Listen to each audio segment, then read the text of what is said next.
This is not just another road trip, ये है लद्दाख को एक आखिरी अलविदा, एक जर्नी जो शुरू होती है सो मोरी की खामोशी से, गुजरती है पुगा वैली की गर्म धरती, कियागरसो और सोकर की रॉ ब्यूटी, गाटालूस के एंडलेस बेंड्स, बारलाचला की बर्फीली ऊंचाई से होते हुए और खत्म होती है मनाली की हरियाली में।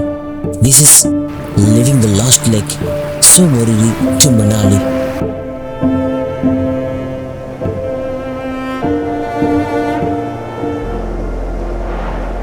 हर सफर की एक मंजिल होती है और हर मंजिल का एक अलविदा। पिछले कई दिनों से लद्दाख की इन ऊंचाइयों ने हमें अपने अंदर समेट कर रखा था। कभी नुब्रा के रेगिस्तान, कभी पेंगोंग की खामोशी और कभी सो मोरी की अनंत शांति। लेकिन आज ये सफर एक नए मोड़ पर है। आज हम छोड़ रहे हैं लद्दाख का सबसे शांत कोना और शुरू कर रहे हैं वापसी की एक लंबी कहानी। एक ऐसी रोड ट्रिप जहां हर मोड़ पर एक याद है और हर पहाड़ एक अलविदा।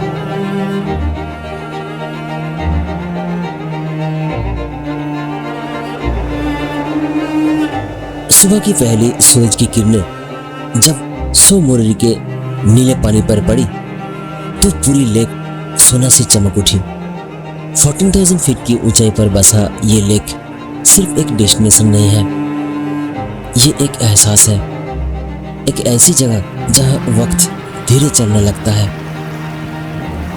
कारजुक गांव अब धीरे धीरे जग रहा था और हम अपनी अगली सफर के लिए तैयार हो रहे थे।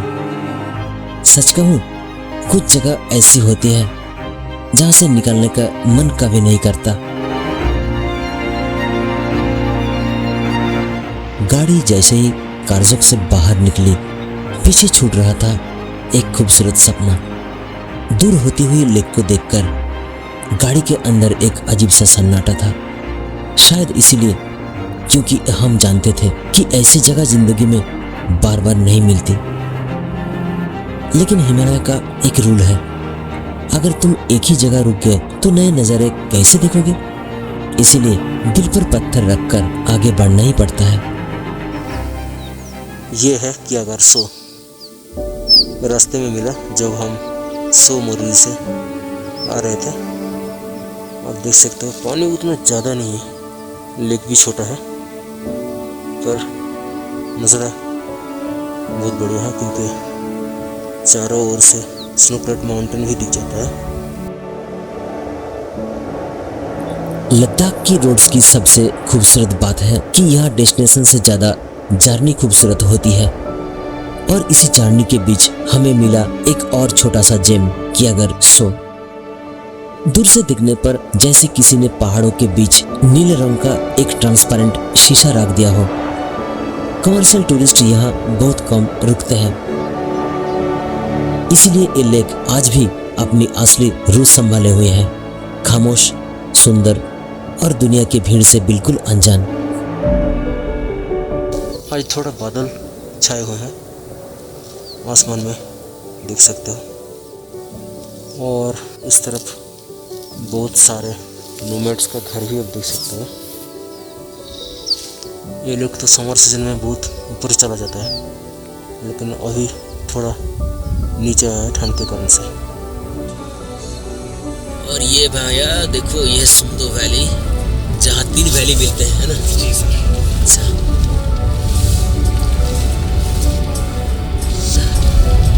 आगे भी नोमैड्स के घर है जो दिख रहा है ना उधर घर। हाँ, उधर टिबेटियन रिफ्यूजी। अच्छा अच्छा, नोमैड वाला।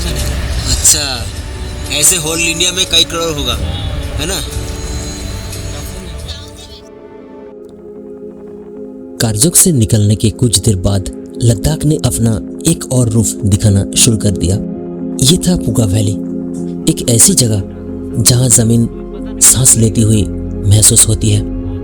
पहाड़ों के बीच से निकलती भाप, गर्म पानी के चश्मे और हवा में घुली सल्फर की खुशबू, ये सब देखकर लगता है जैसे हिमालय के दिल में कोई अनजान ताकत अब भी जिंदा हो। फुगा वैली लद्दाख के सबसे बड़े जियोथर्मल रीजन्स में से एक है। यहाँ जमीन के अंदर मौजूद गर्मी अलग अलग जगहों से भाप और गर्म पानी के रूप में बाहर निकलती रहती है। इसी वजह से इस सुनसान वैली में भी धरती जिंदा सी महसूस होती है। हवा में खुली सल्फर की खुशबू, जमीन पर जमे पीले और सफेद निशान और पहाड़ों के बीच उड़ती हुई भाप, सब कुछ मिलकर एक ऐसा मंजर बनाते हैं जो लद्दाख के किसी और हिस्से में देखने को नहीं मिलता।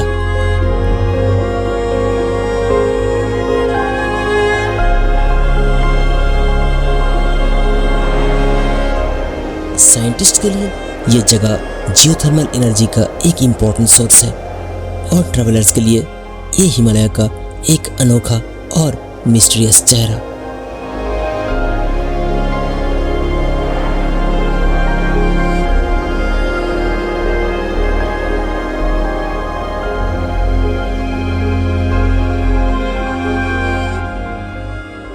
थोड़ी देर बाद लैंडस्केप पूरी तरह बदलने लगा। हरियाली और नीले पानी का नामो निशान नहीं था और सामने नजर आया सोकर, लद्दाख की सबसे अलग और अनोखी लेक्स में से एक। इसे व्हाइट लेक भी कहा जाता है क्योंकि इसके किनारों पर नमक की सफेद परतें जम जाती है। ये जगह इतनी अलग लगती है कि एक पल के लिए लगता है जैसे हम धरती पर नहीं बल्कि किसी और प्लेनेट पर चल रहे हों।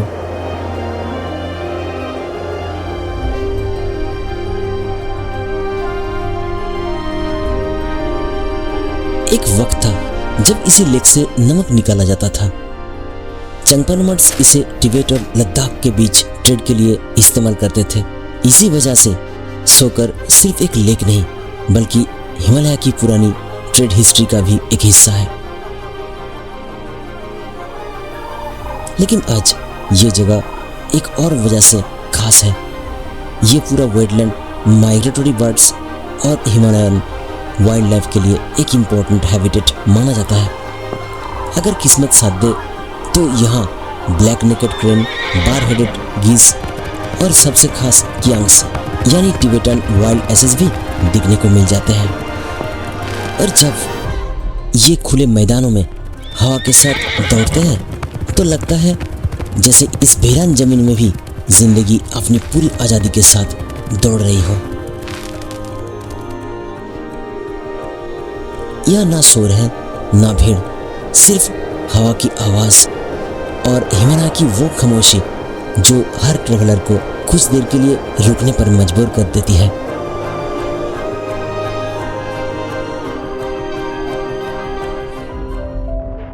लद्दाख को पूरी तरह छोड़ने से पहले ये रोड हमें एक ऐसा तोहफा देती है जिसे कोई कभी नहीं भूल सकता। मूर प्लेन्स लगभग 40 किलोमीटर लंबा एक ऐसा प्लेटो जो समुद्र तल से 15,000 फीट ऊपर है। यह रोड सीधी हॉराइजन में जाकर खो जाती है। यहाँ ड्राइव करते वक्त दिमाग की सारी चिंताएं खत्म हो जाती है। ऐसा लगता है जैसे दुनिया का आखिरी कोना यही है जहाँ बस तुम हो, तुम्हारी गाड़ी है और सामने खड़ा है अनंत हिमालय।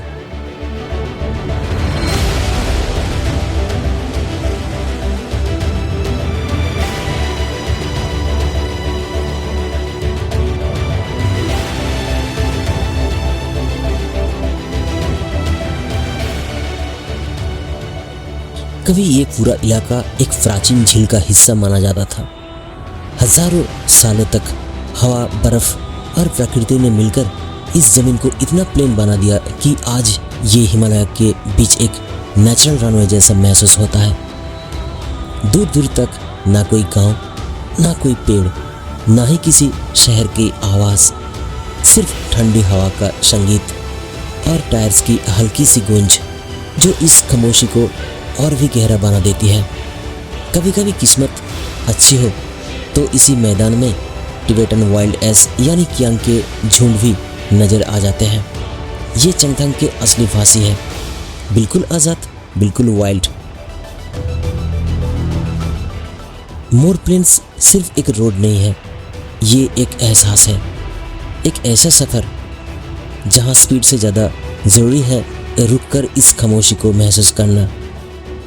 और जब गाड़ी धीरे धीरे इस अनंत सीधी सड़क को पीछे छोड़ने लगती है, तब समझ आता है कि लद्दाख की असली खूबसूरती सिर्फ उसके पहाड़ों में नहीं, बल्कि उन लम्हों में है जो हमेशा के लिए दिल में बस जाते हैं।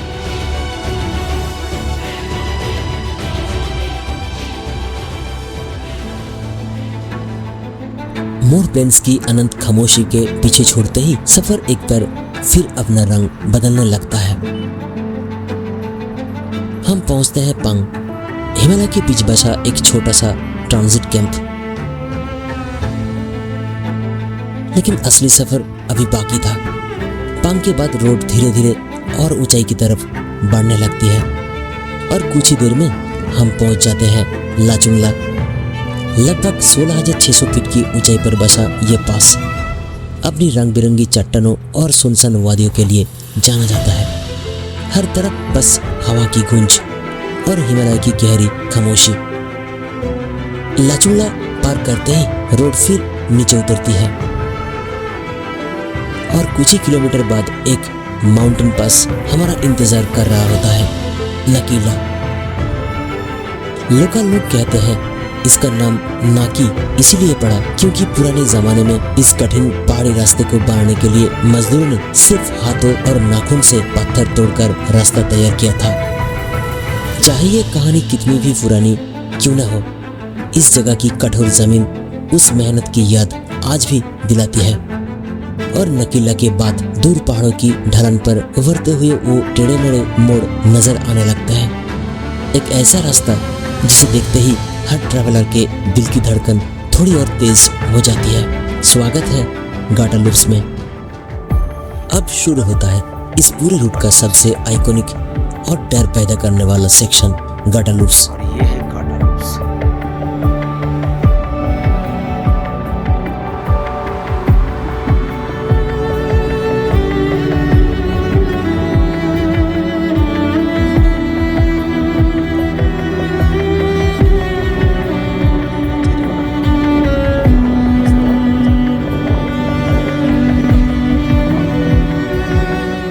हेयरपिन बेंड्स एक के बाद एक, हर टर्न के साथ ऊंचाई बढ़ती है और नीचे का खौफनाक मंजर और बड़ा होता जाता है। लेकिन गाटालूप्स सिर्फ रोड इंजीनियरिंग का कमाल नहीं है, ये अपने अंदर एक दर्दनाक कहानी भी समेटे हुई है।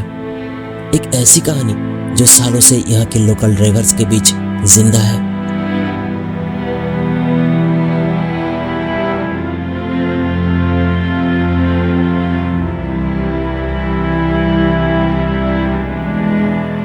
कहते हैं सालों पहले यहाँ एक ट्रक क्लीनर ठंड और प्यास से तड़प कर मर गया था।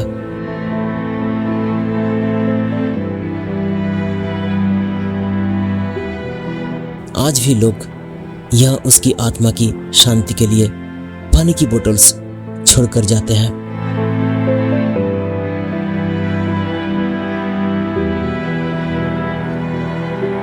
सच हो या अफसाना, इस भीरन घाटी में आकर हर ट्रैवलर का दिल एक बार जरूर कांप उठता है।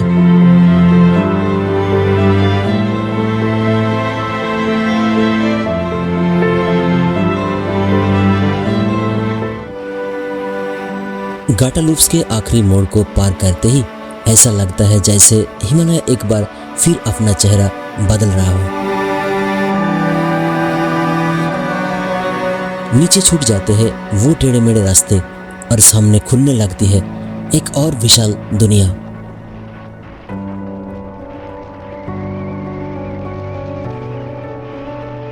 कुछ ही देर बाद हम पहुंचते हैं सरचू, लद्दाख और हिमाचल के बीच बसा हुआ एक ऊंचा मैदान, जिसे इस हाईवे का सबसे मशहूर कैंपिंग स्टॉप भी माना जाता है। यही कहीं लद्दाख को अलविदा कहकर हम धीरे धीरे हिमाचल प्रदेश की सीमा में प्रवेश करते हैं। लेकिन सफर अभी भी आसान नहीं हुआ था। हर नया किलोमीटर हमें और ऊंचाई की तरफ ले जा रहा था। हवा और ठंडी होती जा रही थी और दूर सफेद बर्फ से ढकी चोटियां धीरे धीरे और करीब आने लगती है। अब हम हिमालय के एक और लेजेंडरी पास के सामने खड़े हैं। एक ऐसा पास जहां 3 अलग अलग पहाड़ी श्रृंखलाओं का मिलन होता है और जिसका नाम सुनते ही हर रोड ट्रिप लवर की आंखों में एक अलग ही चमक आ जाती है, बारालाचला।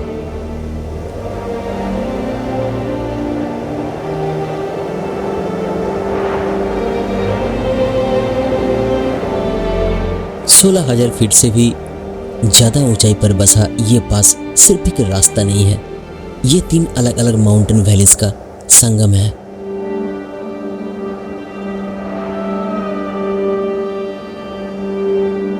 सामने बर्फ से ढकी चोटियां, नीचे पिघलती हुई ग्लेशियर्स और चारों तरफ हिमालय का सबसे रौद्र, सबसे रॉ रूप।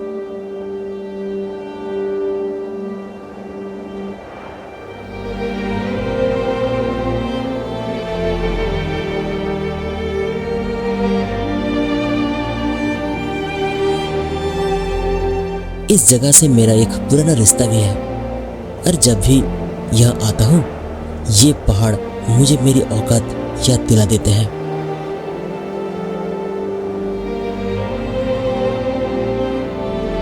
बारालाचला को पीछे छोड़ते ही रास्ता धीरे धीरे नीचे उतरने लगा।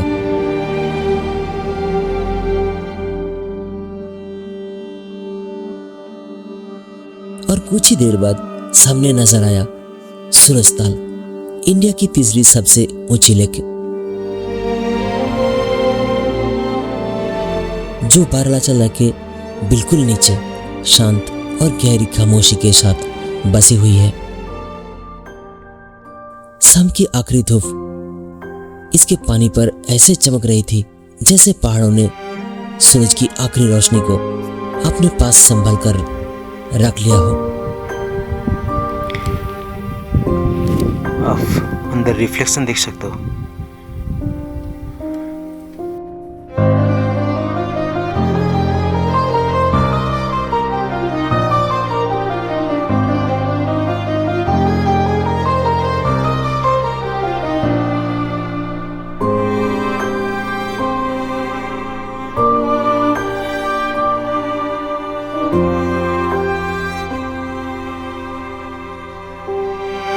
कुछ दूर और बढ़ने पर दीपक तल भी अपने खूबसूरत रिफ्लेक्शन के साथ हमारा स्वागत कर रहा था, लेकिन इस बार रुकने का वक्त ही नहीं था।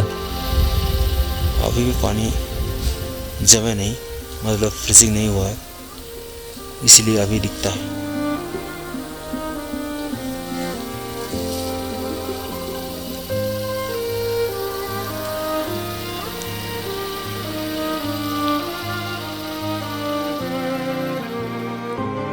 सूरज धीरे धीरे पहाड़ों के पीछे छुप रहा था और हम मनाली की तरफ उसकी आखिरी रोशनी का पीछा कर रहे थे।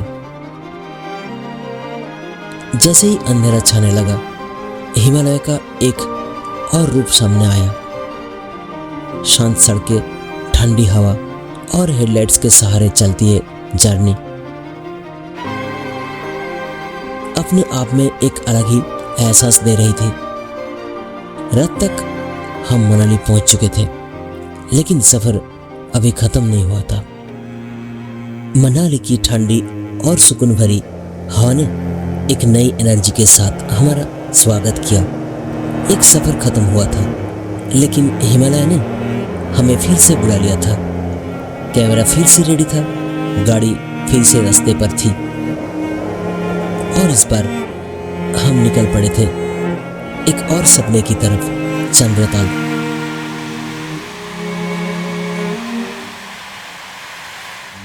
हर सफर की एक मंजिल होती है, लेकिन कुछ सफर कभी खत्म नहीं होते। ये रास्ते, ये पहाड़ और ये खामोशी हमारे साथ यादों बनकर हमेशा चलती रहती है। और हिमालय की सबसे खूबसूरत बात शायद यही है, जितना देख लो हमेशा कुछ और बाकी रह ही जाता है। मिलते हैं अगले सफर में। Keep exploring, keep travelling.